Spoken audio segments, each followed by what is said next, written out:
The two Kenyan cases at the Hague-based International Criminal Court in relation to the crimes committed during the 2007-2008 post-election violence are back in the limelight. And both the defense teams and the office of the prosecutor are at it again, differing on matters of procedure and preparations for the trials that are set for April 10th and 11th should the dates remain the same. The International Criminal Court is now in session. One of the issues that the prosecution raised during last Thursday's status conference was alleged intimidation of prosecution witnesses. The prosecutor is categorical that it is a serious matter. Several efforts, tireless efforts are being made to contact, to find out our witnesses, to intimidate them, to threaten them or threaten their relatives, or to find out where they are, even giving incentives such as wanting to bribe them.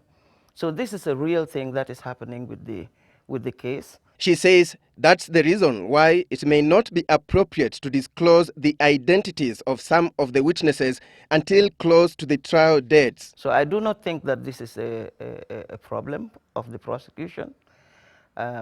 We have respected what we are supposed to respect, the deadlines that the chamber gave us.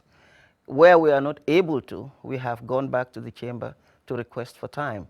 What measures are you putting in place to mitigate risks to the witnesses? We are working very closely with the Victims and Witnesses Unit, who would normally make the assessment that is needed for the protective measures to be put in place for them, including even taking them out of Kenya, to other places. How about the issue of cooperation? When you were in Kenya, you met President Mwai Kibaki and senior government officials, including the Attorney General. Is the government of Kenya cooperating with the Office of the Prosecutor? I have been in contact with the Attorney General, who's the focal point in this instance. We have had several discussions. We have had several correspondence with him, but to no avail. Some very important documents have still not been received by the office, from the contrary to the promises that were given to me. We have not received it. And what I can say is that cooperation has really been, in all the cases that I'm dealing with, cooperation with the Kenyan authorities has been the most difficult. During the status conference, the defense teams in both cases accused the prosecution of shifting goalposts and failing to adhere to full disclosure of evidence and witnesses as they argued their case for the postponement of the trial.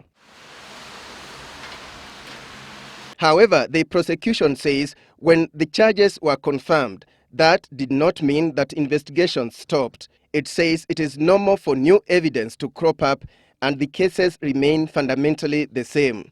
The way the prosecution have conducted this case is to have one case as a decoy, where all the defense attention is on another date, based upon another witness, and on the eve of trial, 2 months before the trial, hey presto, like a rabbit out of the hat, they come up with new allegations that simply have not been investigated. It seems to me that there's an error that's being made by defense counsel in this, and it's a very obvious one.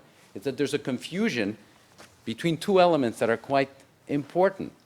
First of all, the time period that a chamber can adjudicate on, and the facts that the trial chamber can take into consideration to arrive at this adjudication. In case one, former Eldoret North MP William Ruto, together with radio presenter Joshua Arap Sang, are accused of being criminally responsible as indirect co-perpetrators for the crimes against humanity, specifically murder, deportation or forcible transfer of population and persecution. In case two, Deputy Prime Minister Uhuru Kenyatta and former head of civil service Ambassador Francis Muthaura are facing charges of murder, deportation or forcible transfer of population, rape, persecution and other inhumane acts. Despite those claims of Kenya's non-cooperation with the ICC, the prosecutor says her office is ready to proceed with the cases. From The Hague, I'm Alex Chamwada for Citizen TV.